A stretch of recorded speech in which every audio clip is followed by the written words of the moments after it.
Fala, galera que vai fazer o concurso para a Defensoria Pública do Estado do Pará. Eu sou o professor Renato da Costa, professor de Informática do Estratégia, e meu objetivo hoje nessa revisão de véspera é trabalhar com vocês alguns dos pontos do conteúdo programático relevantes para essa prova de amanhã.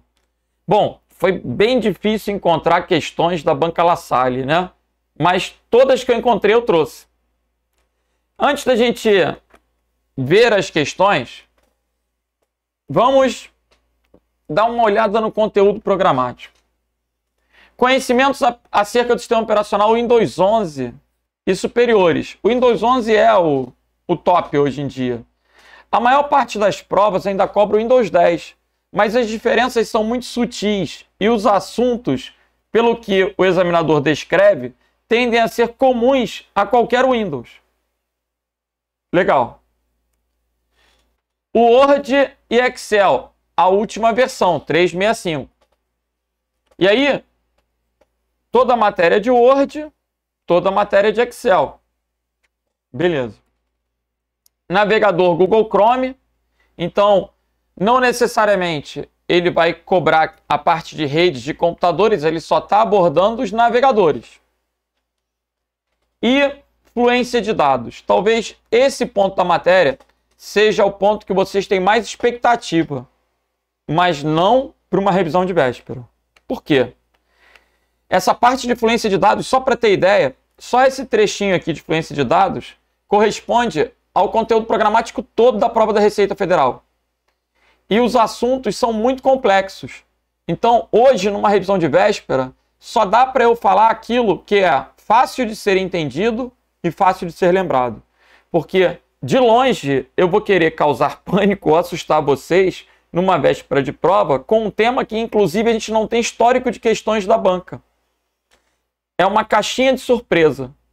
A La Salle, por si só, as questões de Word e Excel dela são até relativamente tranquilas. Vocês vão ver a cobrança de atalho de teclado. Então, essa parte de fluência de dados ela pode cair, mas tende a ser fácil, gente. Até pela espécie do concurso, né, que ela está trabalhando, diferentemente de um concurso fiscal.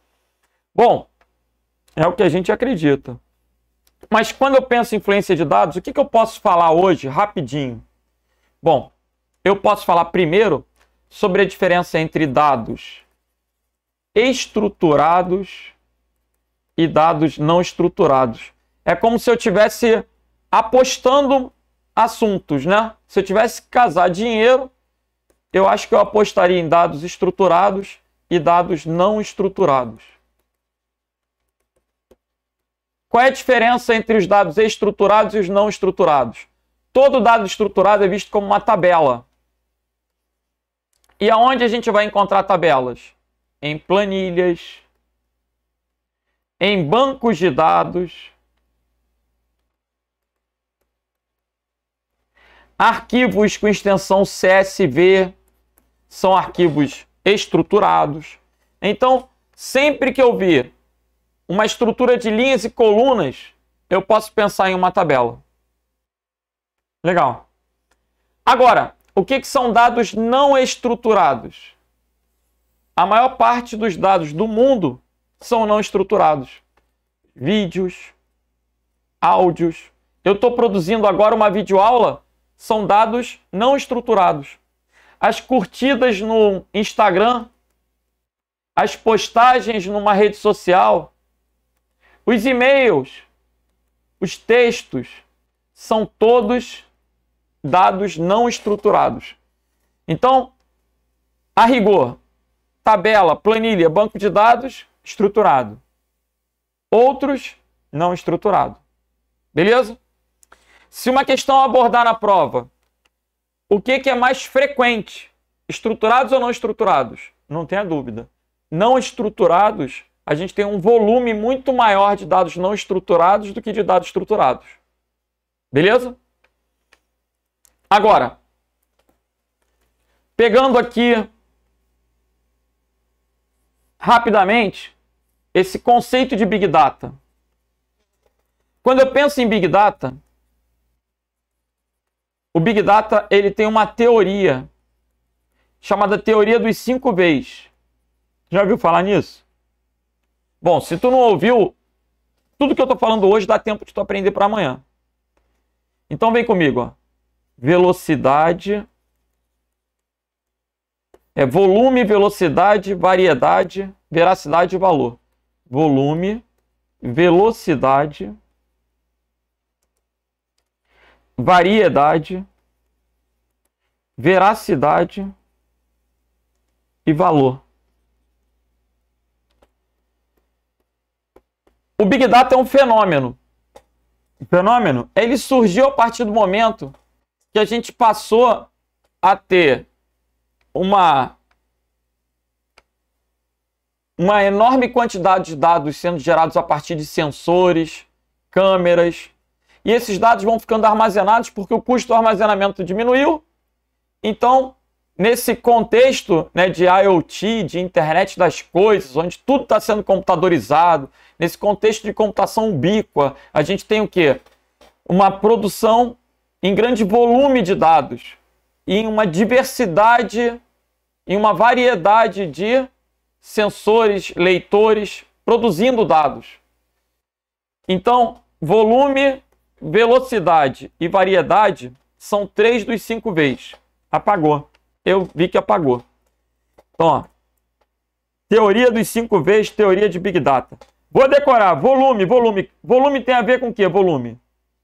Pensa bem. Tem vocabulário na prova? Como assim? Vocabulário é importante? Claro. Então, volume tem a ver com o quê? Com a quantidade massiva de dados que é produzida hoje na internet. Quantidade de dados, né? Quantidade massiva de dados. Nós temos hoje dados na ordem de... O teu computador vai até terabyte. Na nuvem a gente vai ter petabyte, exabyte, zettabyte, iotabyte, brontobytes. É uma quantidade absurda de dados. Volume, volume, volume, volume. Produzidos em grande velocidade. São não sei quantos milhões de posts numa rede social por dia. Né? Imaginem quantos tweets no Twitter, né? Quantas curtidas no Facebook. Então a gente tem um grande volume e uma grande velocidade. E uma grande variedade de informações. São vídeos, áudios sendo produzidos a toda hora no WhatsApp, no YouTube. Volume, velocidade e variedade. Agora, uma preocupação está relacionada com a veracidade. Se o examinador perguntar sobre 3 Vs, são os 3 primeiros. Se ele falar 5 Vs, você vai acrescentar veracidade e valor. Veracidade é... Imagina como é difícil distinguir uma informação verídica em uma rede social. Por quê? Porque tem um monte de postagens com tom de ironia, de sarcasmo. E como é que uma máquina vai conseguir classificar aquela mensagem como verdadeira ou falsa? Então, hoje, a gente faz uma série de predições utilizando recursos estatísticos.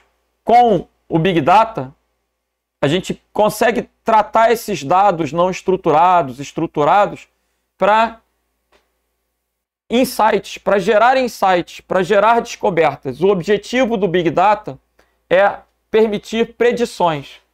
Observe que no passado, pessoal, se a gente quisesse saber o que ia acontecer, tem gente que ia perguntar a cartomante, ao pai de santo, ia no oráculo para descobrir o futuro. Hoje a gente recorre à estatística. A gente observa o quê? As tendências. A gente vai fazer estatísticas para trabalhar com regressão linear, né, regressões múltiplas, vai trabalhar com regressões não lineares para tentar descobrir algo que ainda vai acontecer. E toda essa parte de fluência de dados, ela está relacionada com as predições, né? O Big Data objetiva as predições. Então, é importante que as informações sejam úteis.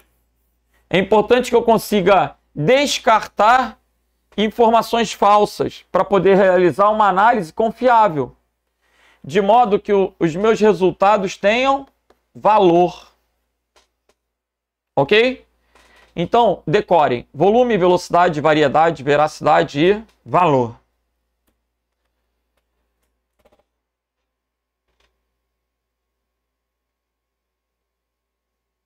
Aprendizado de máquina, inteligência artificial, governança de dados. Vamos falar rapidamente sobre aprendizado de máquina? Vamos. Gente, aprendizado de máquina. Esse aprendizado de máquina, hoje é véspera de prova, né? O curso de aprendizado de máquina deve ter umas 30 horas, mas aqui vocês têm 5 minutos para aprender. Existe aprendizado de máquina supervisionado e não supervisionado. O aprendizado de máquina supervisionado, ele pode trabalhar com classificação ou regressão. E o não supervisionado com clusterização.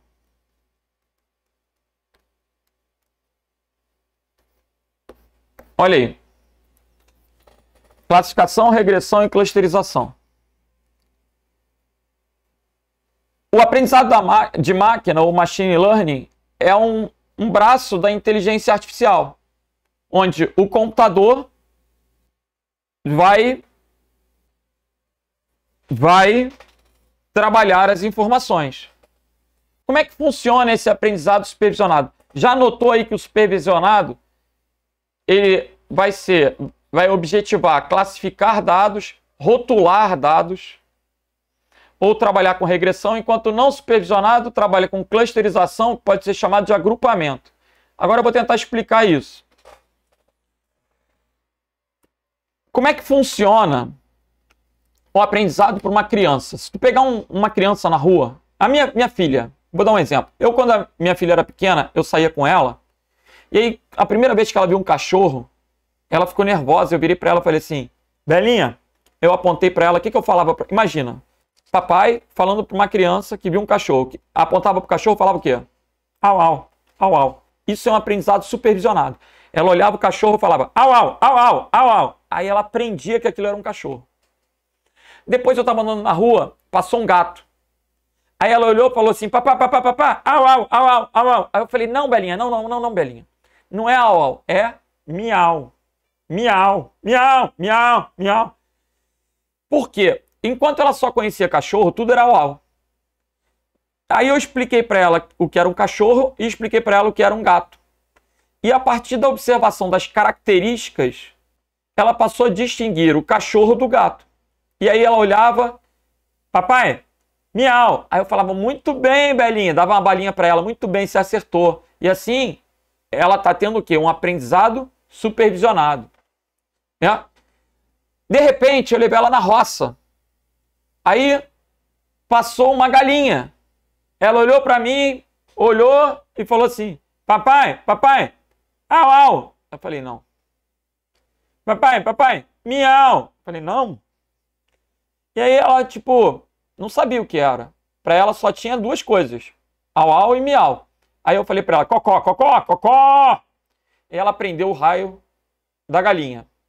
E assim, conforme eu vou ensinando, ela vai classificando.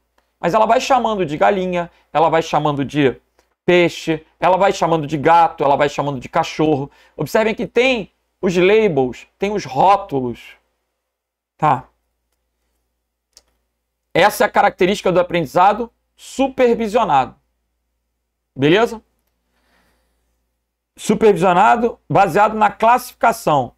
É lógico que no computador isso é diferente, né? Como é que funcionam Como é que funciona isso no computador? No computador, imagina, você vai chegar e vai ensinar que um cachorro, ele tem características. Quais são as características? 4 patas ou 2 patas? Tem rabo? Ele morde? Ele sobe em árvore? E aí você começa. Um cachorro, o homem, um gato, um peixe. Essas características, elas são binárias. O cachorro tem 4 patas? Sim. Então, o 1 é verdadeiro. O 0 é falso. E aí, o cachorro tem 2 patas? Não. O cachorro tem rabo? Sim. Morde? Sim. Sobe em árvore? Não. O homem tem 4 patas? Não. Tem 2? Sim. Tem rabo? O homem tem rabo? Não. O homem morde? Também não. Também não sobe em árvore. O gato tem 4 patas? Sim. Tem rabo? Sim. Morde? Não. Arranha? Sobe em árvore? Sobe. O peixe não tem pata, não tem rabo. Tem rabo ou tem cauda? Sei lá. Mas também não morde ou fisga. Enfim, mas subir em árvore de jeito nenhum. O que eu estou colocando então? Características para os bichos. Amanhã ou depois, se alguém chegar no computador e colocar uma sequência binária, colocar lá, por exemplo, 01000. O que é isso? Ele vai olhar aqui, ó. Tem 4 patas? Não. Então, não é cachorro nem gato. Tem 2 patas? Sim. O único que tem 2 patas é o homem. Então, ele vai taxar isso vai classificar como homem. E assim, qualquer sequência binária, ele vai ter que classificar. Ainda que não seja exatamente, ele vai pegar por aproximação o que tem mais características em comum e vai associar. Na classificação, o homem cria os rótulos e a máquina pega aquela porrada de dados e joga aquela porrada de dados ou como cachorro, ou como homem, ou como gato, ou como peixe. Isso é classificar. Isso é uma característica do aprendizado de máquina supervisionado. Agora, se o aprendizado de máquina for supervisionado, ele também pode ser baseado em regressão. O que seria regressão? Imagine, eu quero vender meu carro. Aí eu coloco lá o carro. Vamos chutar aqui que eu tenho uma Uno 2015 com 80 mil quilômetros. Aí eu começo a colocar um valor, né? 2015 ela vai custar, sei lá, 20 mil. 20 mil. Então ela está aqui, ó. E assim, se a quilometragem, né, for maior, o carro tem que ser mais barato. O que eu estou querendo colocar? Se eu começo a descrever características e defino um valor, quando tiver um monte de carros lá, quanto mais carros eu colocar, o dia que eu colocar um carro, mas que eu não souber o valor, ele é capaz de calcular. Professor, o exemplo não ficou legal. Ô, meu filho, tem que ser rápido, hein? Vou dar um outro exemplo, então. Casas. Eu tenho uma casa com 4 quartos, essa é uma característica, com 200 metros no Rio de Janeiro. E ela custa, o aluguel dela custa 5 mil. Aí tem uma casa com 2 quartos, com 120 metros, em São Paulo, que custa 6 mil. Aí tem uma casa com 2 quartos, com 300 metros, na Bahia, que custa 1.500. Se você colocar uma casa com 2 quartos e com 250 metros, lá em Pernambuco, quanto vai custar? Aí, baseado na técnica de regressão, a máquina vai ser capaz de te dizer, te estimar um preço para você alugar aquilo. Então, aqui, ele vai te sugerir, por exemplo, sei lá, vamos botar aqui R$1.800. Aí você vai falar, 1.800 por quê?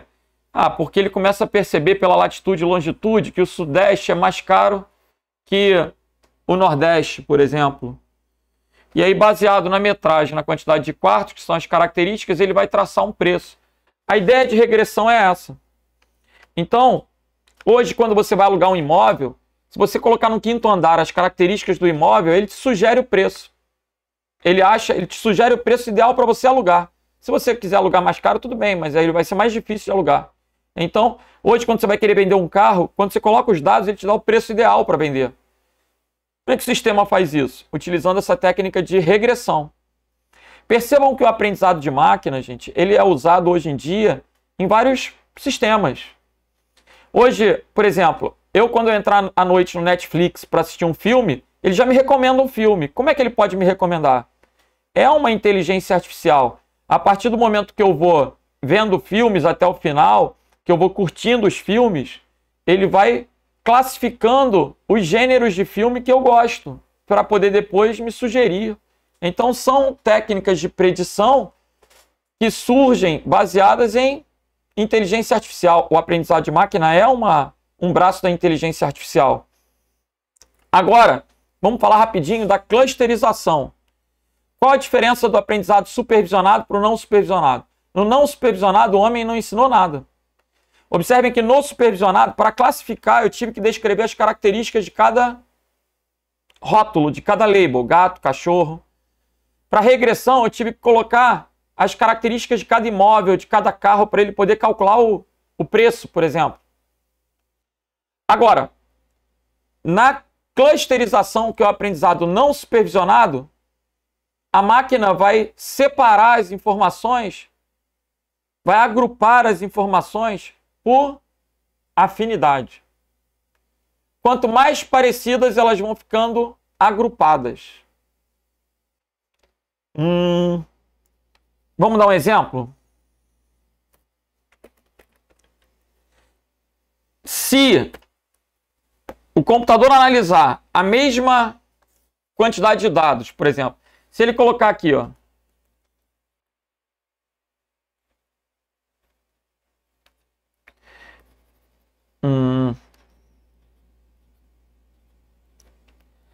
imagine, aqui eu tenho mulheres, aqui eu tenho homens. Observe que no gráfico, as mulheres e homens têm características diferentes. Fisicamente, né, biologicamente, elas têm características que vão ser diferentes. Então, as mulheres ficaram num lugar, os homens ficaram em outro lugar. Agora, se eu pegar esse mesmo gráfico num aprendizado não supervisionado, vai ficar assim, ó.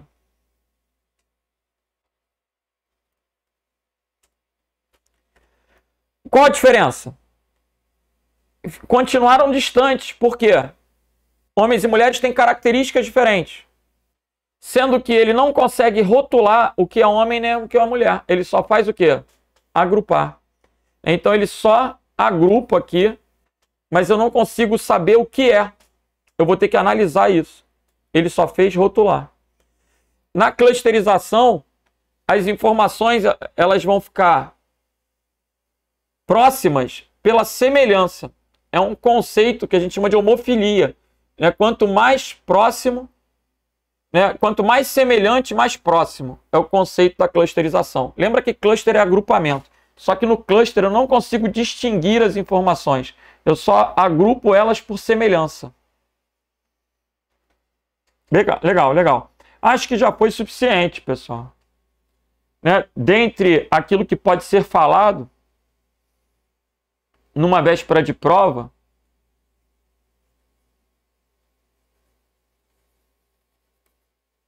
estou olhando aqui rapidamente. Eu não tenho como hoje ensinar Python, R, banco de dados, então, imagina. Banco de dados no SQL, que seria para dados não estruturados. Principais SGBDs, sistemas gerenciadores de bancos de dados. Bom, vamos lá. Vamos cair dentro das questões que a gente tem. Não são muitas, não. Mas, vamos ver. Todas as questões do material são da La Salle. Ok? Todas são da banca. Legal. No Microsoft Word 2016 em português, ao selecionar uma palavra e pressionar Ctrl W, o que acontece no Word quando se pressiona Ctrl W? Assim como em qualquer janela do Windows, ele vai fechar a janela. O documento é fechado, o gabarito é letra A. A palavra selecionada é substituída pela letra W, não tem nada a ver. A palavra selecionada é taxada? Não. Taxar é colocar uma linha no meio da palavra. Não temos nem atalho para taxado. Um novo documento é aberto quando a gente pressiona Ctrl O no Word, ok? Porque o Ctrl N é negrito. Aí o segundo caractere da palavra novo é o O. Então, gabarito aí, letra A de alfa. Perceba a necessidade de decorar. Decorar é a fala do Word, né? Word você decora posição dentro das guias, você decora atalhos de teclado. O Word é uma matéria de decoreba. Qual a opção disponível na guia Layout? Quais são as guias do Word? É o nosso parei lá decore. Página inicial, arquivo, revisão, exibir, inserir. Parei. Para onde? Parei lá de Layout. Decore, design, correspondência e referência. Então, percebam, não existe guia imagem. Não, a gente não tem por padrão a guia desenho. Não existe guia cabeçalho e rodapé. Apesar de que ele não está falando de guia, né? Ele está perguntando na guia Layout. Na guia Layout a gente tem margens, gabarito letra A. Na guia Layout, dentro de configurar página, decorou tudo. Dando aula da mesma coisa desde 1996, tem que decorar tudo. Layout, configurar página, tem 7 itens. Quais são os 7 itens? Margens, tamanho do papel, orientação, números de linha, quebras e colunas. 1, 2, 3, 4, 5, 6, falta 1. Margem, tamanho do papel, orientação, número de linha, quebra, coluna e hifenização. Então, o gabarito aqui ficou o quê? Letra A de alfa. Cabeçalho e rodapé está na guia inserir. Imagem está na guia inserir. Ok? Gabarito letra A. Vamos para a próxima. No Windows, no Word, o atalho que permite expandir ou recolher a faixa de opções. Vocês sabem o que é isso? Vou entrar aqui no Word rapidamente. A faixa de opções é a faixa que corresponde à antiga barra de menus. Ela agora traz as guias. Se eu apertar Ctrl F1, eu consigo expandir ou recolher. Expandir ou recolher. Então, Ctrl F1, gabarito letra E. Ok? Ctrl F1.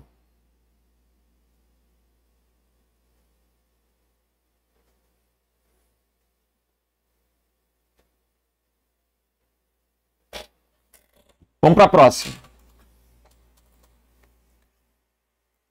O que é o Ctrl F4? É a mesma coisa que o Ctrl W. É para fechar. O F4 é repetir. O F1 é ajuda. E Alt F1 não precisa decorar, não. Tá. Vamos para a próxima. O Microsoft Word 365 possibilita realizar a contagem de palavras. Esse número é exibido na... Bom, contagem de palavras pode aparecer na barra de status e na guia revisão. Gabarito, letra D. O que é contagem de palavras? Se eu observar aqui eu não tenho nada. Eu vou colocar um texto aqui rapidinho.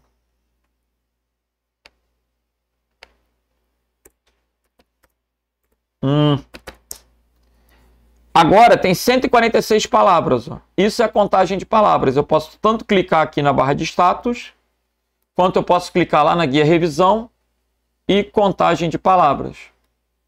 Ok? Então o gabarito é letra D. São informações passíveis de serem encontradas na barra inferior da interface do Word, que é a barra de status. O que a gente tem lá? Exceto número da página, tem? Número da página tem. Número de palavras tem? Número de palavras tem. Notificações de erro tem? Tem. Aqui tem um xizinho. Sempre tiver um xizinho que tem errinho. Quando tá tudo certinho, é que aparece um vistinho. Observem que ele está repudiando esse Smart Art aqui, ó. Agora tem um vistinho. Nenhum erro. Se eu colocar Flamengo, aí ele mostra, tem erro. Estou entendendo. O zoom também aparece aqui, ó, nessa barrinha deslizante. Eu posso aumentar ou diminuir o zoom. O que não tem é o espaçamento entre linhas, que é um botãozinho. Lá na guia página inicial, no grupo parágrafo. Ok? Vamos para a próxima. O Microsoft Word 2013 em português possui diversas ferramentas disponíveis na guia fonte da página inicial. Qual das seguintes alternativas não é uma dessas ferramentas? Em página inicial, fonte, eu posso alterar a cor do texto, eu posso colocar o texto taxado, que é colocar com uma linha no meio da palavra. Eu posso alterar a fonte do texto, eu posso limpar a fonte do texto. O que eu não vou ter... Opa! Pessoal, a letra A é porque a cor de realce é sempre amarela. Então, o detalhe do realce aqui é que o realce é um lumicolor. A professora não... Eu posso alterar a cor do realce. Qual das seguintes alternativas não é uma dessas ferramentas? Seção fonte da guia página inicial. Seção fonte da guia página inicial. E aqui eu tenho cor de realce. Cor de realce, eu posso colocar a cor que eu quero. Não é sempre amarela. Por que está me induzindo ao erro? Aqui o estagiário provavelmente errou. O fato da gente não ter as provas da Legale de fácil acesso deve ter feito o estagiário errar. O que não é uma dessas ferramentas. Alterar a cor, pode? Pode. Taxar o texto. O que é taxar o texto? Colocar uma linha no meio do texto. O efeito taxado tem esse botãozinho aqui. Taxado. Alterar cor de sombreamento do texto. Página inicial. Eu tenho efeitos de texto. Se eu clicar na guia fonte, ó, efeitos de texto, preenchimento de texto, contorno de texto. Então, pessoal, por exclusão, eu ficaria mesmo com a letra C. Alterar a fonte, é óbvio que tem. Limpar a formatação também é esse botãozinho aqui que parece uma borrachinha. Beleza? Então, o meu gabarito aí vai ficar letra C de Charlie.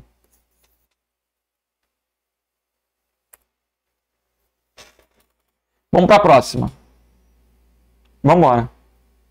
Em um documento do Word 2013 em português, foi inserida uma tabela conforme as imagens abaixo. Pode-se afirmar que entre a primeira e a segunda imagem foi realizada a operação de...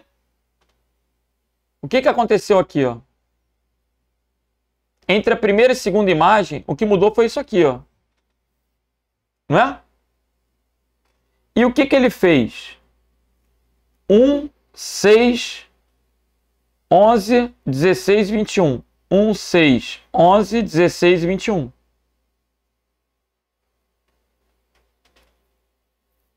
O que ele fez aqui, pessoal?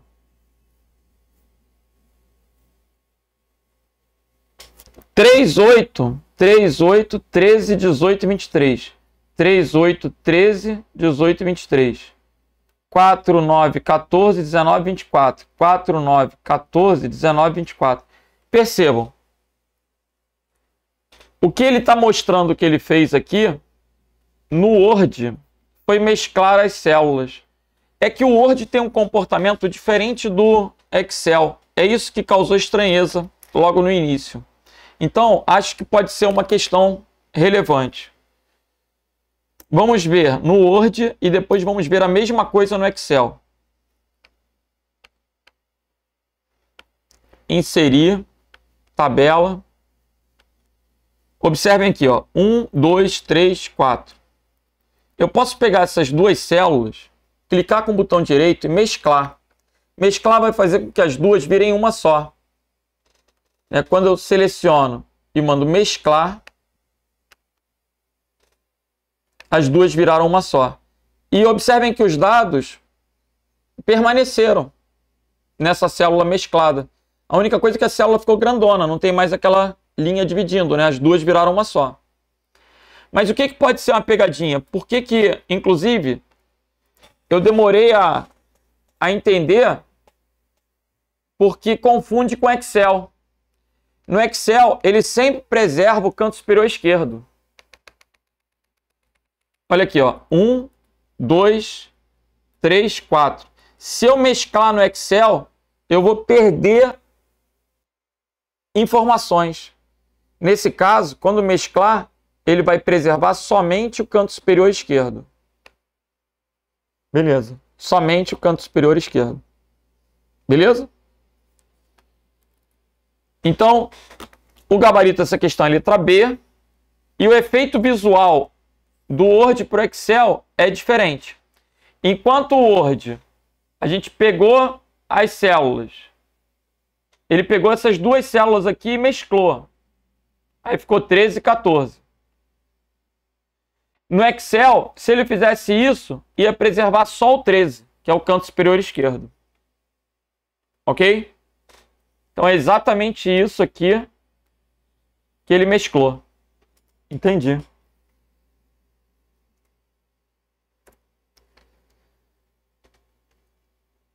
Em qual local da interface do Word em português se encontra a indicação da página na qual está o documento?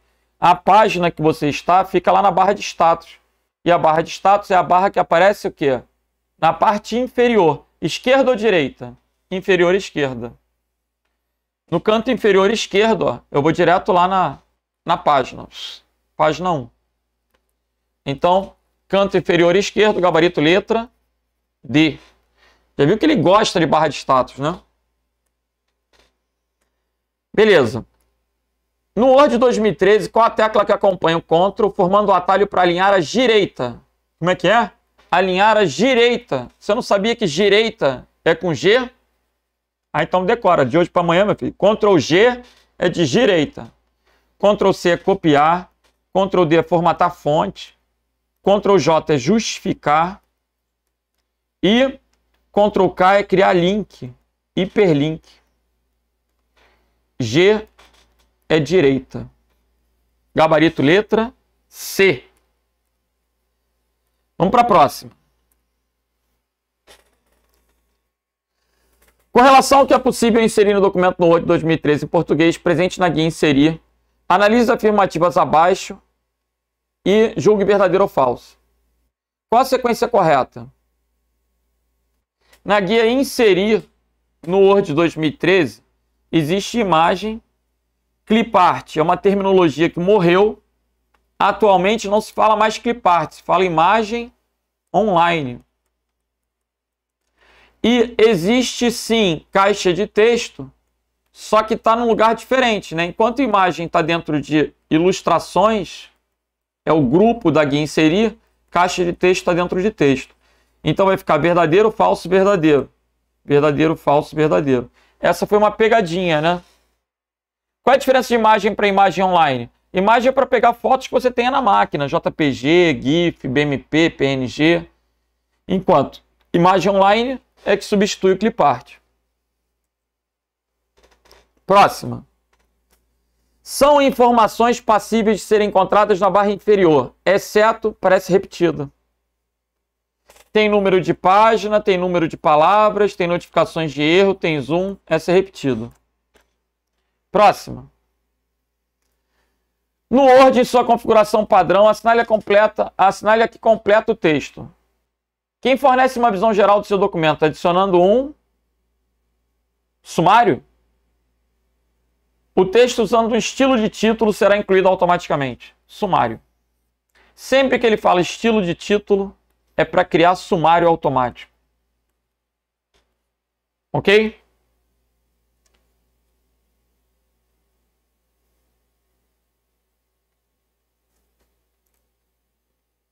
Vamos para a próxima.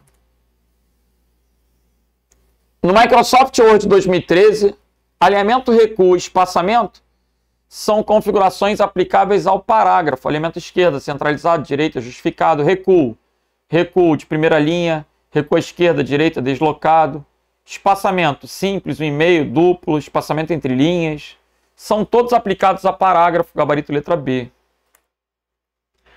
Em qualquer programa, o corretor ortográfico é F7.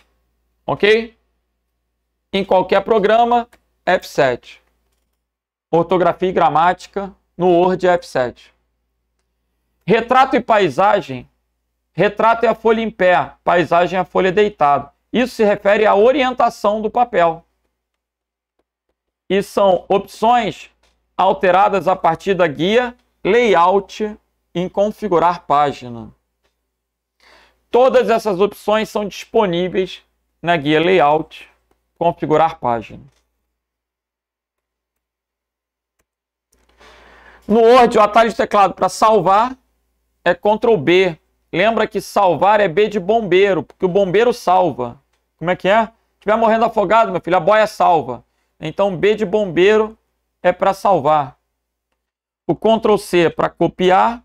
O Ctrl X, tu desenha uma tesourinha, é o recortar. O Ctrl V é o bico da cola, é o colar. E Alt B não serve para nada. Em um documento do Word em português foi digitado parte de um poema de Mário Quintana. Nunca diga te amo se não te interessa. Nunca fale sobre sentimentos se esses não existem. Nunca toque numa vida se não pretende romper um coração.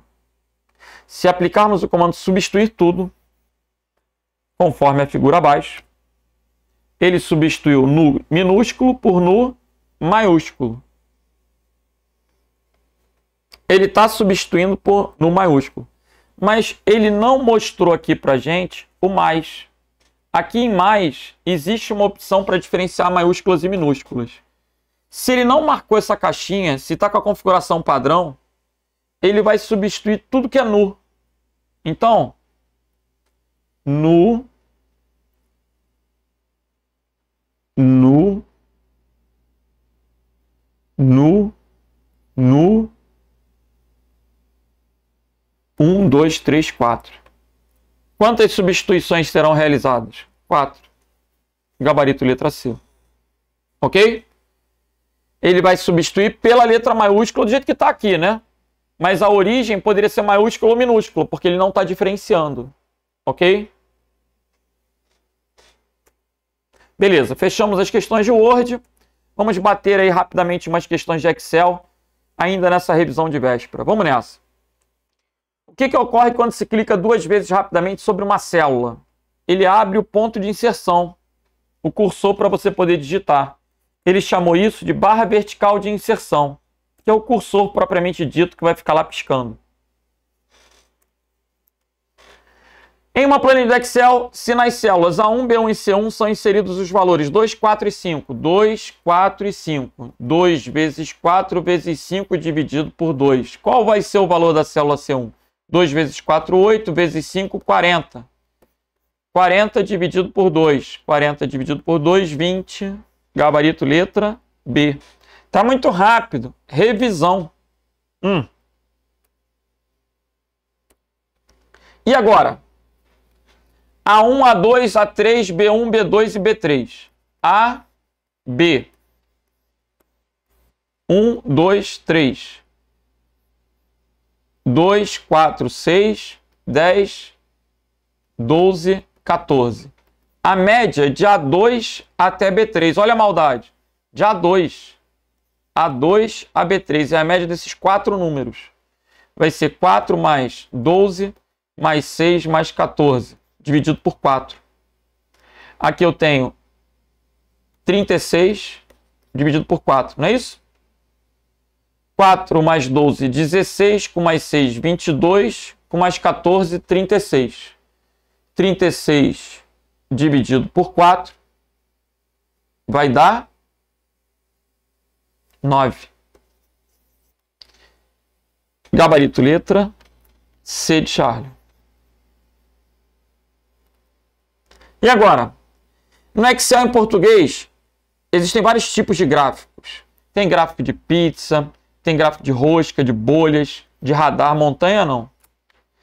Tem gráfico de explosão solar, tem gráfico de histograma, tem gráfico de mapa. Vale a pena você dar uma olhada nos tipos de gráfico. Montanha tem não. São mais de 10 tipos de gráfico. Ok? No Excel, ao formatarmos uma célula, podemos escolher entre as categorias abaixo. Como é que formata a célula? Ctrl 1 é o atalho para formatar a célula. Se você selecionar uma célula e pressionar Ctrl 1, você consegue formatar a célula. Então, botão direito, formatar célula. Número, moeda, contábil, data, hora, porcentagem, fração, científico, texto especial, personalizado. Contábil, porcentagem. Agora, a gente tem moeda, não tem dinheiro. Porcentagem, fração, especial. Não tem dinheiro, o nome é moeda. Que vai botar o R cifrão, né? Ou símbolo monetário. Próxima. Considerando uma planilha do Excel em português, conforme a imagem abaixo, assinale a alternativa, assinale dentre as alternativas a que expressa a fórmula correta inserida na célula C1. Aí você vai ter que olhar qual a fórmula que dá 4. C1 é 4. Então vamos ver. B2 dividido por C2, B2 dividido por C2 é 50 dividido por 5, que vai dar 10. Então, não é a letra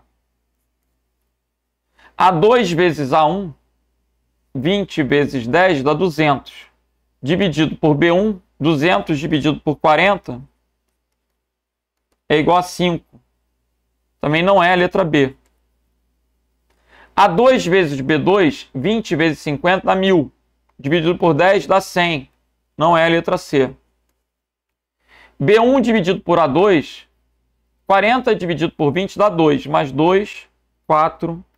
Gabarito letra D de delta. Ok? Legal. Onde fica o recurso classificar? Na guia dados. Na verdade, ele aparece em duas guias. Página inicial e dados. Observem que não tem página inicial aqui, que é para não caber recurso. Então, classificar e filtrar são comandos da guia dados. Lembrando que o Excel, ele tem 9 guias. Eu parei lá foda. Como é que é? Página inicial, arquivo, revisão, exibir, inserir. Parei. Página inicial, arquivo, revisão, exibir, inserir. Parei. Lá, layout, foda, fórmulas e dados. Então, página inicial, repete, página inicial, arquivo, revisão, exibir, inserir. Foda, fórmulas e dados. Todas são guias do Excel. Galera, com isso, eu encerro a quantidade de questões da banca La Salle que eu consegui encontrar. Infelizmente, o histórico de provas que eu tenho é pequeno dessa banca. Então, inclusive, eu conto com a colaboração de vocês. Quando vocês terminarem a prova, guardem a prova e me mandem essa prova digitalizada para que eu possa compor o meu banco de questões e para que eu possa também observar a necessidade de recurso, dar aí um comentário acerca da prova, beleza? Fica o convite para que vocês me sigam no Instagram, é @prof.renatodacosta. Um grande abraço, fiquem com Deus, até a nossa próxima aula. Valeu!